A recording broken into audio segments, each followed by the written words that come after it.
Then the woman went to her husband and told him, "A man of God came to me. He looked like an angel of God, very awesome.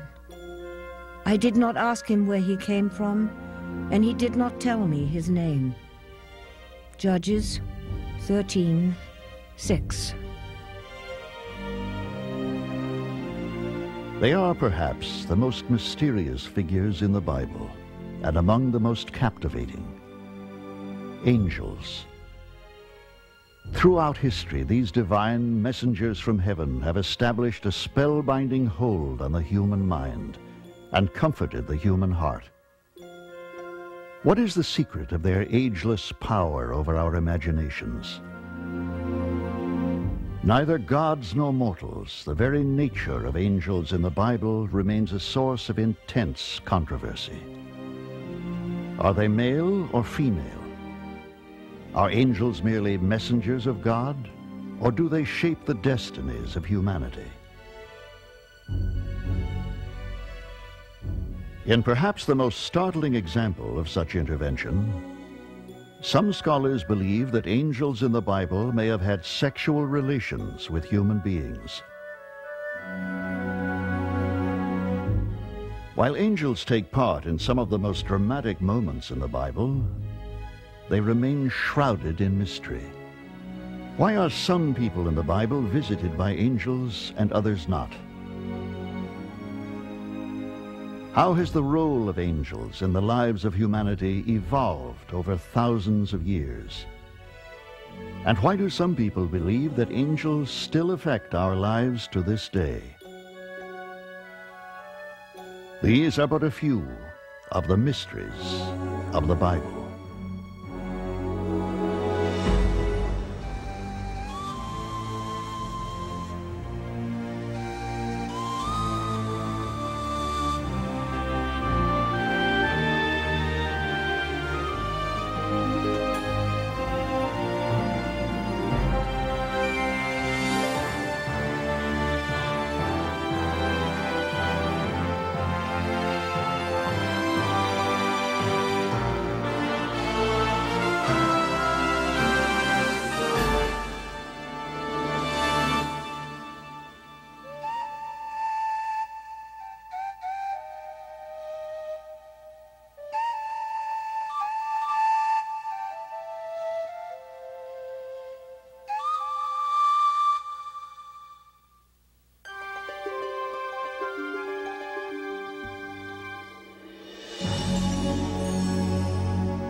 Angels.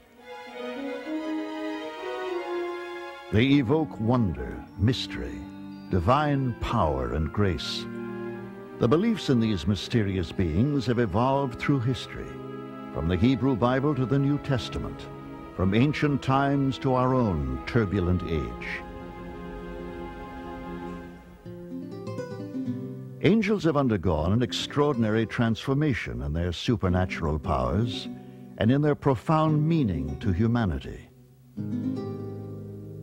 The belief in angels goes back to the dawn of time, to the beginning of our records, to the very well springs of our folklore.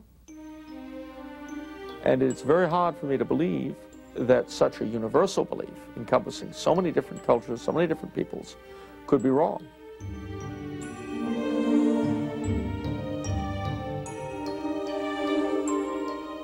Where and how angels were created remains a mystery.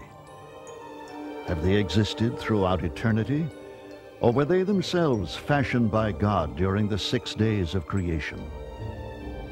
Are angels eternal beings, or are they themselves mortal? One fact is certain. The earliest mention of angels in the Hebrew Bible occurs after Adam and Eve are exiled from the Garden of Eden. Here, angels are presented not as gentle, compassionate figures, but as fearsome guardians of God's domain. When he expelled the man, he settled him east of the Garden of Eden, And he stationed the cherubim and the fiery revolving sword to guard the way to the tree of life. Genesis 3:24.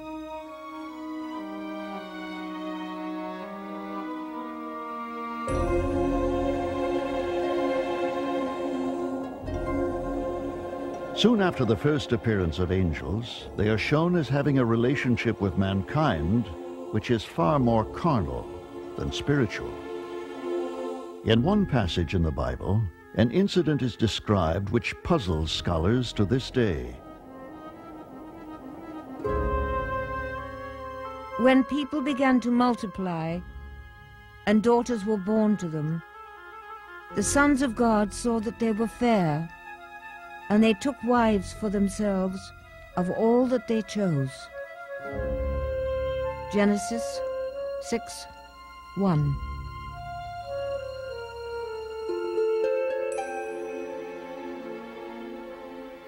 Do angels have sex? The text tells us that the angels, they're called the sons of God, mate with human women and produce a race of giants as their offspring. Now, the story seems to represent this as something that displeases God. God doesn't like the idea of this mixing between the angelic realm and the earthly realm. But who were these enigmatic sons of God mentioned in the Bible? Strangely, these magical beings are never accurately described. In fact, even when angels make their first appearance in the story of the patriarch Abraham, they remain shadowy figures without any hint of supernatural powers.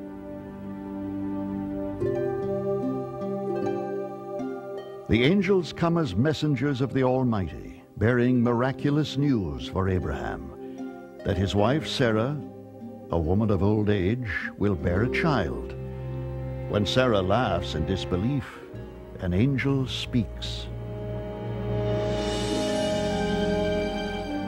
Is anything too wonderful for the Lord? At a set time, I will return to you in due season, and Sarah shall have a son. Genesis 18:14. I think the clearest picture of the function of angels is really the three angels that came to Abraham to tell him that his wife was going to give birth to a child that would continue what basically became the Jewish people. In another incident in the book of Genesis, one of the most enigmatic and disturbing moments in the Bible, God commands Abraham to offer up his only son, Isaac, as a human sacrifice. The agonized patriarch is about to carry out the Lord's terrible command when a voice is heard from on high.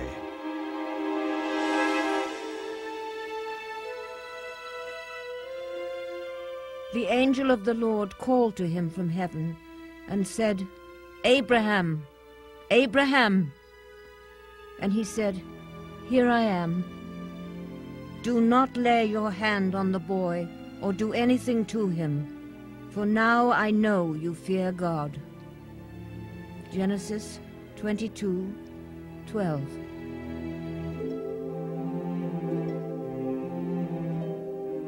The question is a haunting one. Why does God himself condemn Abraham's son to death, while an angel delivers his reprieve? So here you have the angel not just acting as a divine messenger, but promoting a message from God, which is absolutely fundamental. I think we could even say that the angel is acting almost as a prophet. And this angel really does what a prophet does. It says, we don't worship God this way. That's the way the pagans do it.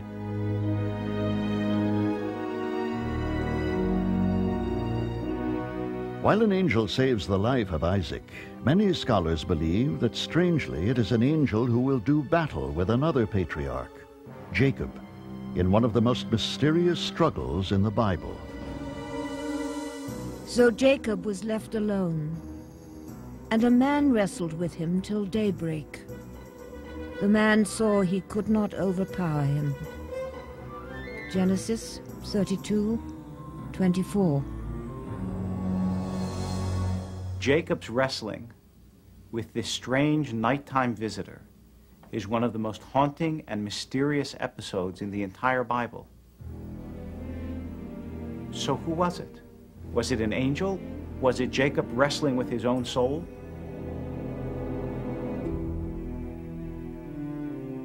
While in the Hebrew Bible, angels have a many-faceted relationship with human beings, their connection to God himself is equally a source of controversy.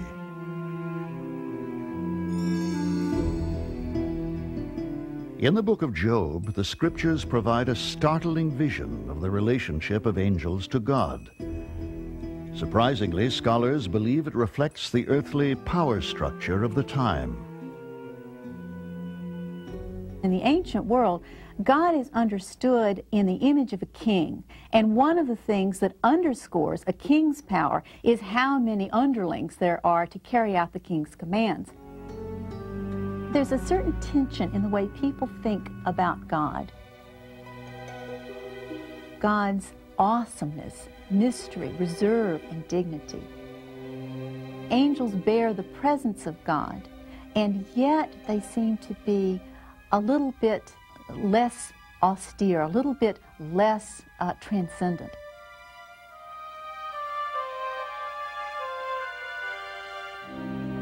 In the book of Job, within this court of heavenly beings, we meet for the very first time one of the most fascinating and mystifying of all the angels in the Hebrew Bible.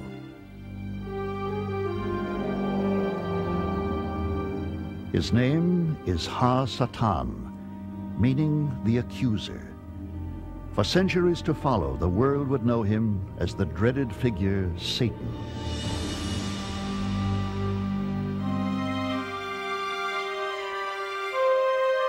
But this first appearance of Satan in the Bible is not as an enemy of God, but unexpectedly as his devoted servant.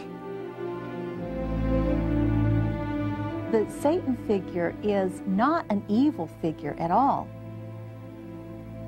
The Satan's role is to go to and fro on the earth and to try to spot any disloyalty or falsity amongst the people on earth.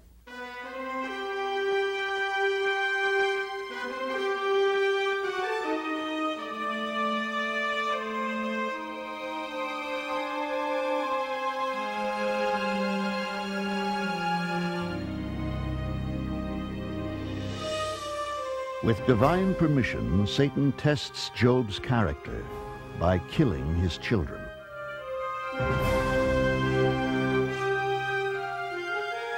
Then afflicting him with poverty and disease, to no avail. But Job stubbornly refuses to curse the Almighty.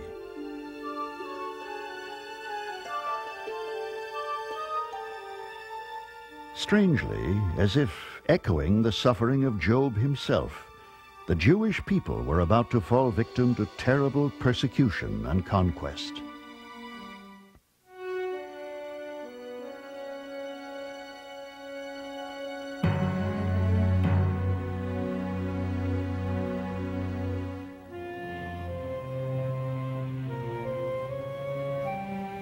It is the 6th century before the Common Era. The Jewish people have been condemned to slavery in Babylon. And yet they cling to their cherished beliefs and long for salvation from their suffering.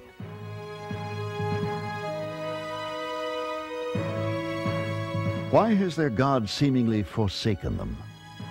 In their crisis of faith, the Jewish people turn to their belief in angels. For it is their hope that in this, their time of trial, these miraculous, compassionate beings will not abandon them.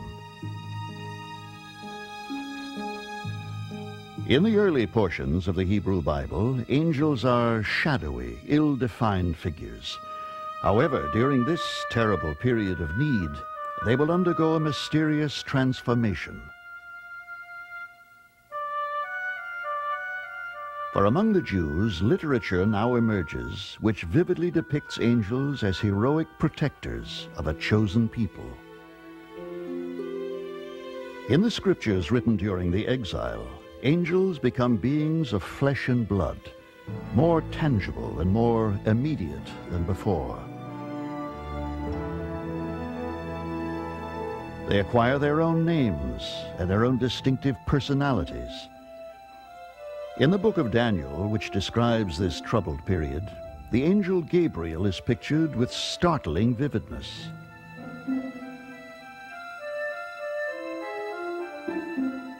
I looked up, and I saw a man clothed in linen, with a belt from Uphaz around his waist. His body was like a barrel, his face like lightning, his eyes like flaming torches. Daniel 10:5. In this story, set in Babylon, the young visionary Daniel is a favorite of the king. But Daniel, a Jew in exile, has jealous enemies in court who trick the king into sentencing Daniel to certain death.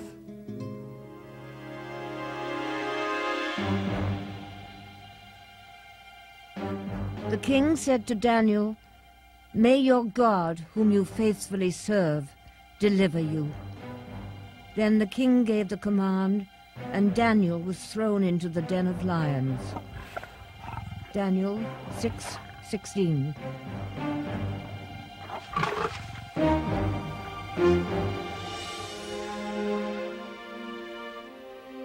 The next day, to the king's amazement, Daniel is still alive in the lion's den. Daniel's astonishing explanation: an angel had come and closed the lions' mouths, protecting him.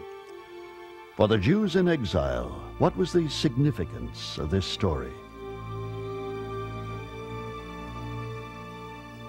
The lions seemed to obey the presence of the angel which was there to protect Daniel and just behaved like little pussycats. Their jaws were shut. I mean, you didn't hear anything but a meow.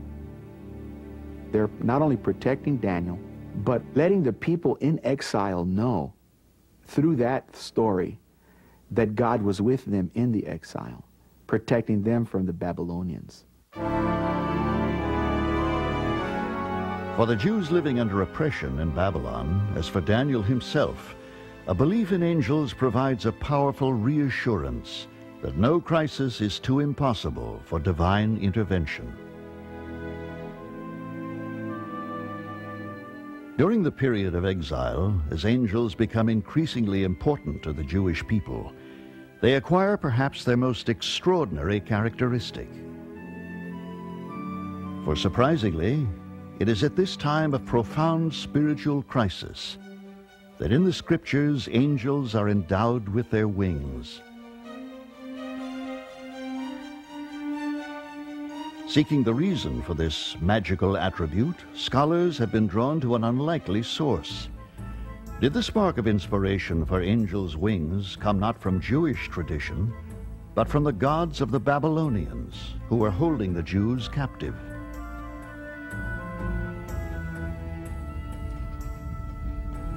By the year 538 BCE, after their ordeal in Babylon, the Jews at last returned to the Holy Land.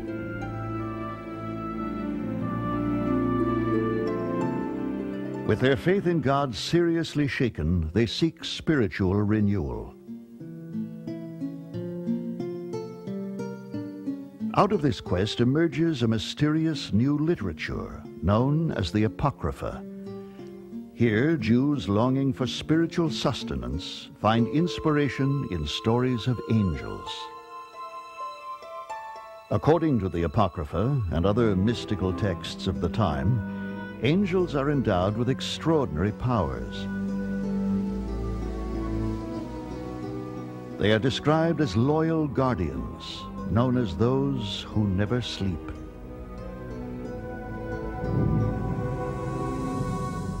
Other angels prophetically warn humans of their impending death.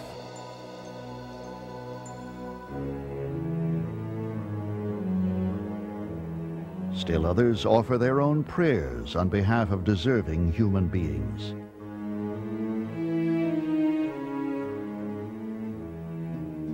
And yet, of all the mystical tales told at the time of the Apocrypha, Perhaps none conveyed a more awesome perspective than the Book of Enoch. For here the visionary prophet Enoch reports on a spellbinding journey to heaven, where he witnesses angels in all their infinite glory.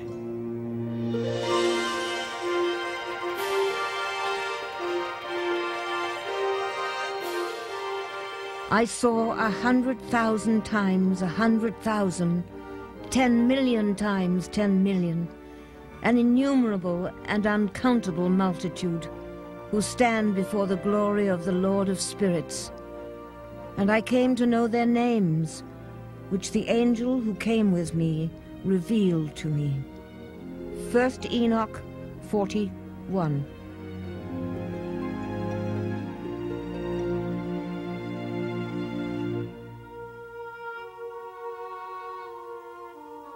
Surprisingly, however, as the Jewish people's obsession with the power of angels grew, the very belief in these magical beings which had helped to sustain a troubled people during its exile would soon be viewed as a threat to Judaism itself.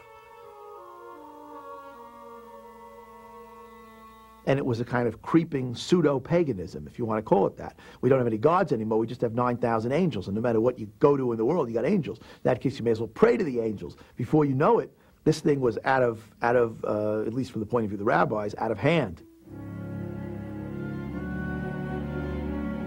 Fearful that the worship of angels might rival that of God himself, the rabbis refused to include the Apocrypha in the final version of the Hebrew Bible.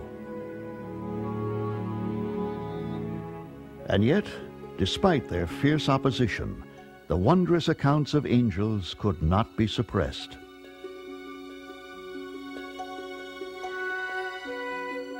The stories continued until the birth of Christianity, when the belief in angels would undergo another mysterious transformation.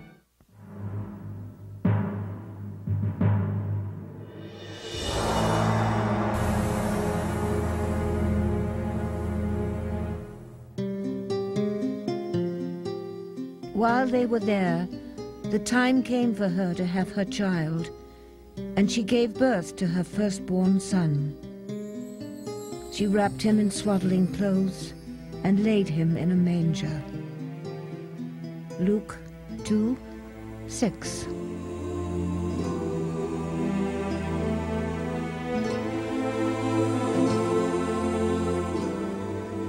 The miraculous arrival of the infant Jesus, heralded in the New Testament as the Son of God, is one of the transcendent moments of Christianity.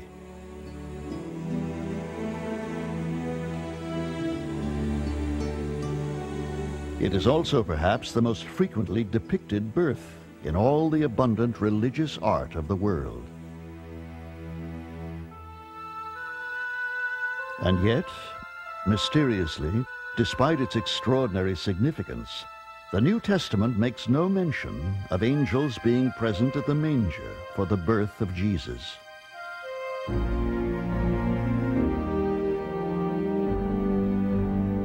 Despite this surprising omission, in the centuries following the life of Jesus, it has been impossible for faithful Christians to imagine the Nativity without the presence of angels. Why is there no mention in the Gospels of angels in attendance at the magical moment of the Nativity? Even more surprising, why, during the entire life story of Jesus, do angels so seldom appear? Could their scarcity be explained by the very nature of Jesus himself?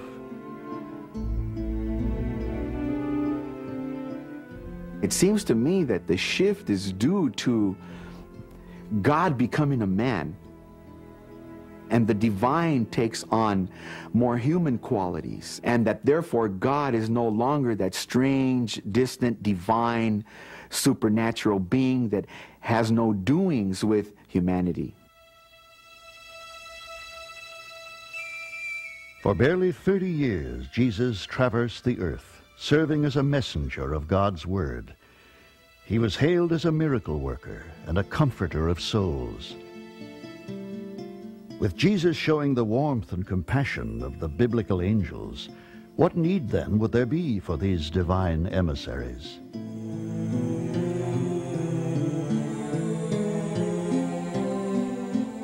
upon the death of Jesus would angels begin to reappear.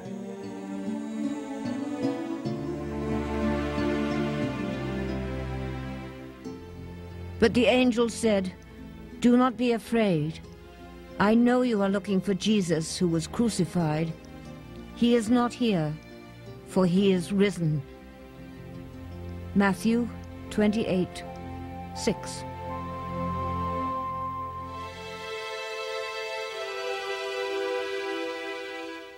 From this very moment, when an angel announces the resurrection of Jesus, these divine beings again undergo a startling transformation. There's a shift away where you do see the angelic type of being at the resurrection of Jesus at the tomb, but without the same kind of supernatural qualities. It's a young man seated at the tomb that says he's not here, he has risen, dressed in white. However, not like the angel that Jacob wrestled with, not like the angel that stopped the mouths of the lions in Daniel's tomb.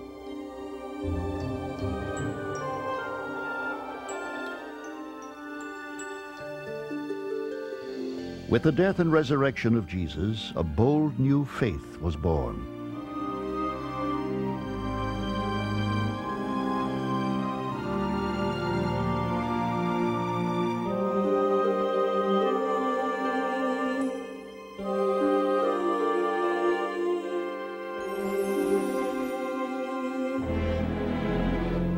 The early followers of the new religion of Christianity found themselves victims of merciless persecution by the Romans.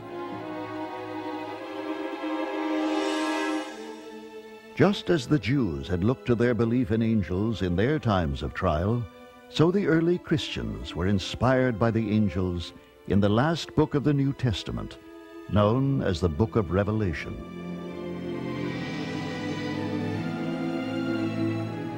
Instead of finding comfort in images of compassionate angels, the early Christians conceived of them as carrying out the vengeance of God, divine retribution against a world of unbelievers, a time of unthinkable destruction and upheaval.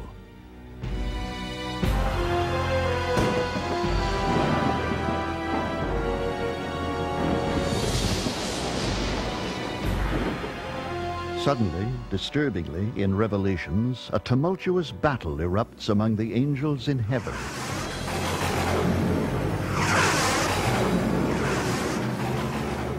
And war broke out in heaven.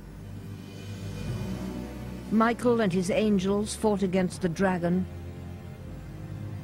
The great dragon, who is called the devil and Satan, the deceiver of the whole world.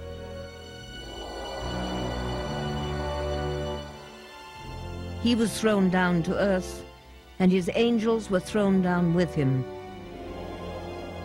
Revelation 12:9. Although the archangel Michael vanquishes Satan and his forces, the earth itself is so racked with evil it is doomed to experience the terror of the final days, the last judgment of God.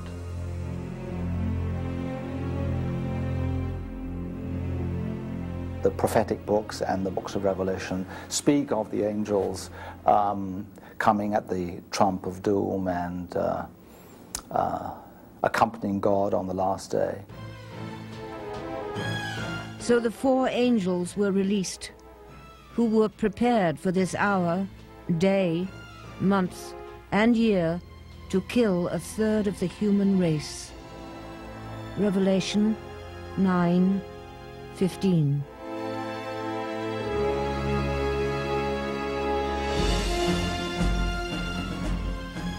Of all the depictions of angelic beings, perhaps none are more fearsome or mysterious than those who are said to ride forth on the day of judgment.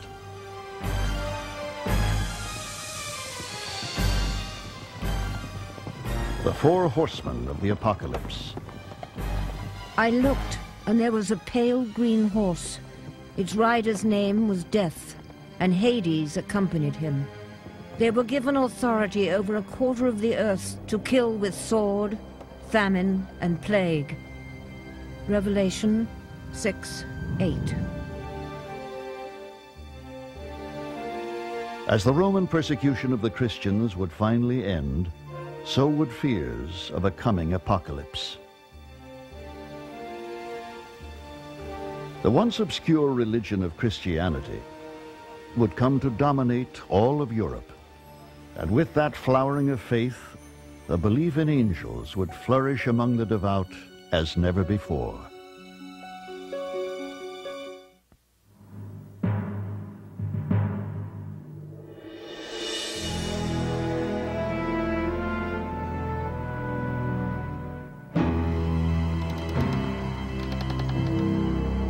Europe in the Middle Ages. For centuries, this period has been viewed as a shadowy time of fear, ignorance, and superstition. However, historians have discovered that it was also a time of ferment, an era of questioning and debate. And it was during this period that angels would become a focal point of intense scrutiny.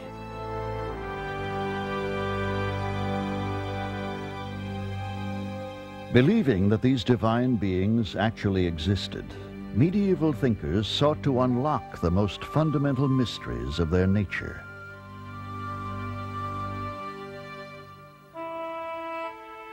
Some philosophers theorized that angels were composed of a mysterious substance, sometimes called subtle matter, with its own magical powers. Often you'll hear quoted as an example of the stupidity of the medieval mindset, the question, how many angels can dance on the head of a pin? We've all heard this. But actually, that's an important question when you are dealing with the properties of subtle matter. How many angels can you fit into a small space?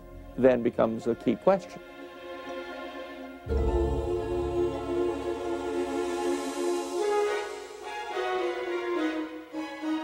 Of all the geniuses of the Middle Ages, none was more brilliant than St. Thomas Aquinas, perhaps the greatest mind of the 13th century.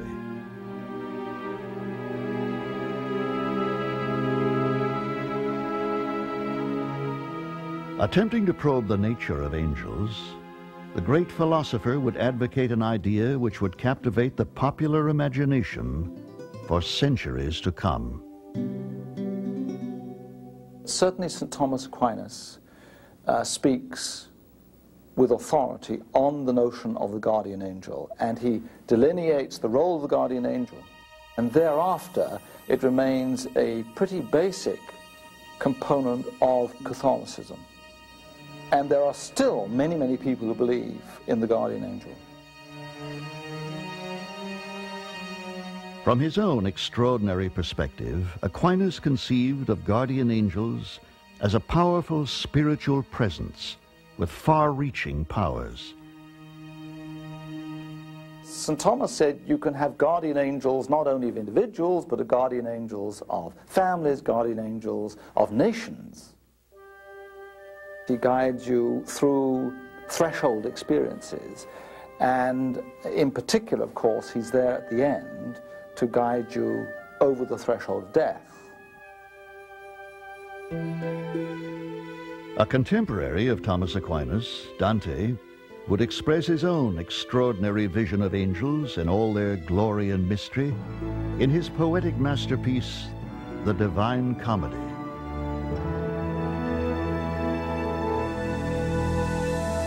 During this imagined journey through heaven, Dante explores the 9 levels, or choirs, in the hierarchy of angels. For strangely to Dante and others of medieval times, all these heavenly beings were not created equal. Instead, their power and influence was defined by their closeness to God.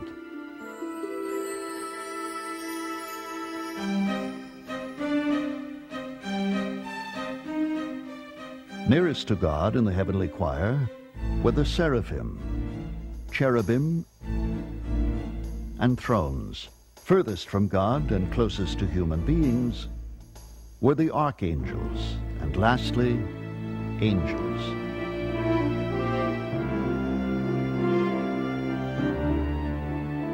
As Europe would emerge from the Middle Ages into the glory of the Renaissance, images of angels would take shape in the minds of transcendent artistic geniuses.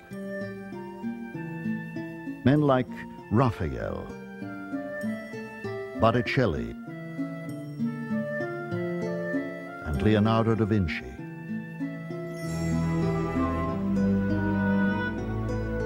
Their immortal conceptions of angels would become indelibly imprinted on the human consciousness for centuries to come.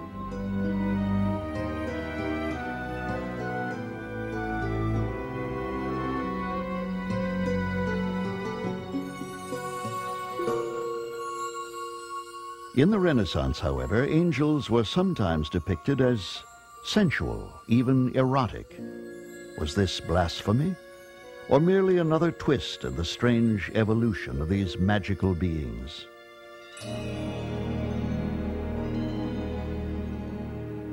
Theologically and philosophically speaking, angels are transsexual. That is, they are both male and female. Human sexuality was depicted as a part and parcel of the beauty and goodness of God's creation.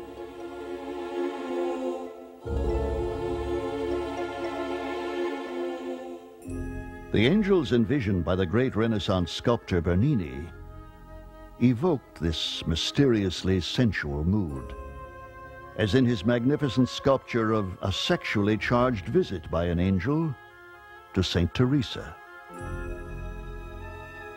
He seemed to pierce my heart several times. When he drew it out, he left me completely afire with the love of God. The Autobiography of Saint Teresa.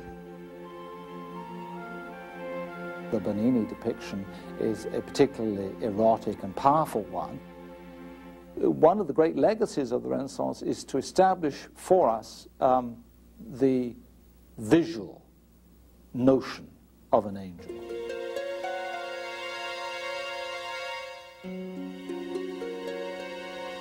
From Renaissance times to our own, the transcendent images of these divine beings have endured. And despite the violent upheavals of the 20th century and the skeptical assaults of science, angels would continue to inspire humanity.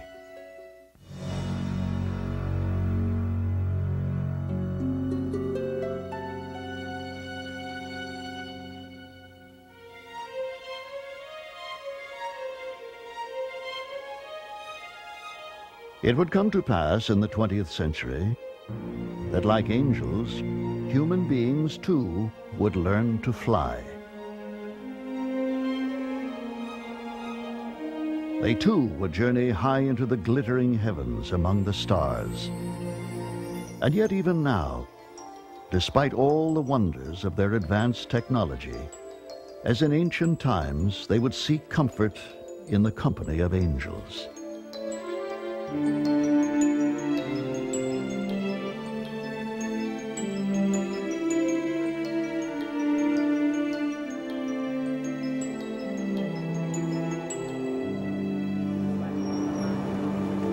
In fact, modern studies have shown that as many as half of all people today believe in them.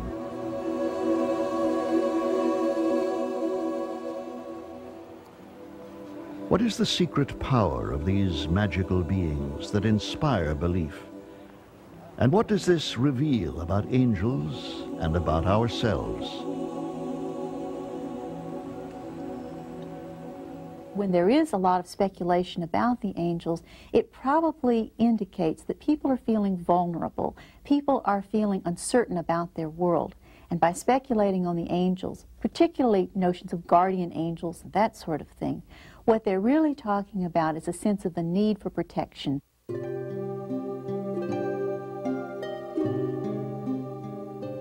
In ancient times, a fascination with angels was usually a sign of belief in values of the spirit.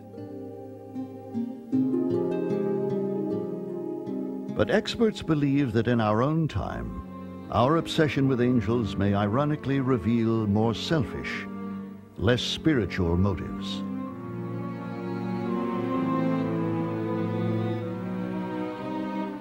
I think the biggest misconception that people have about angels in the Bible is that angels are there to get you where you want to go, do what you want them to do, make you successful in life, only for your benefit and for your whim.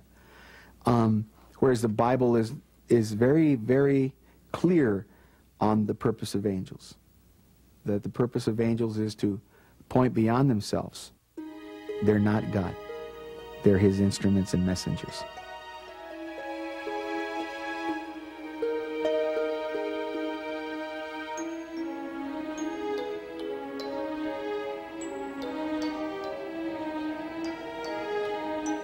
Whatever our reasons for clinging to a belief in angels, the tantalizing question remains. Are the angels who inhabited the pages of the Bible and the imagination of our ancestors still among us?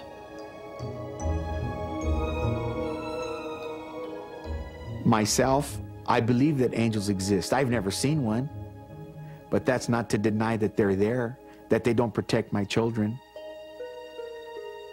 My mother raised me with a picture over my bed as a kid, and it was of this angel guarding these two little children going across a bridge over the river. That's been with me all my life, and so I put that up there where my kids are in their bedroom, and put that same picture over the nursery at the church, because we believe that angels do protect us and take care of us.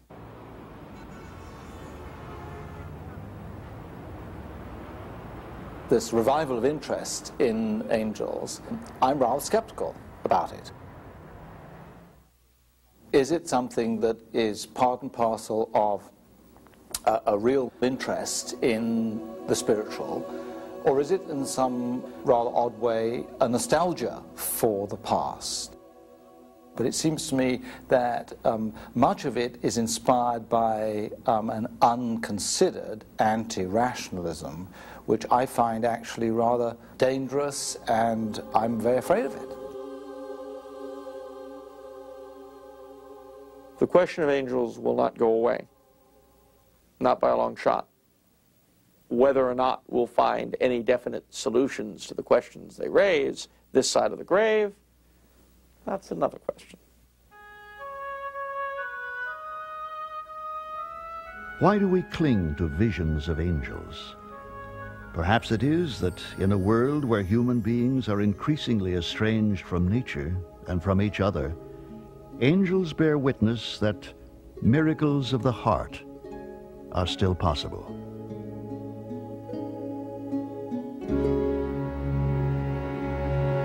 To believer and non-believer alike, the abiding truth remains that in our turbulent world, angels offer us a fleeting glimpse of that rarest and most fragile of all treasures, peace. Angels are perhaps all we know of heaven. And if the ancients were right, someday we may all be able to meet these magical beings face to face and bask in their serene radiance for eternity.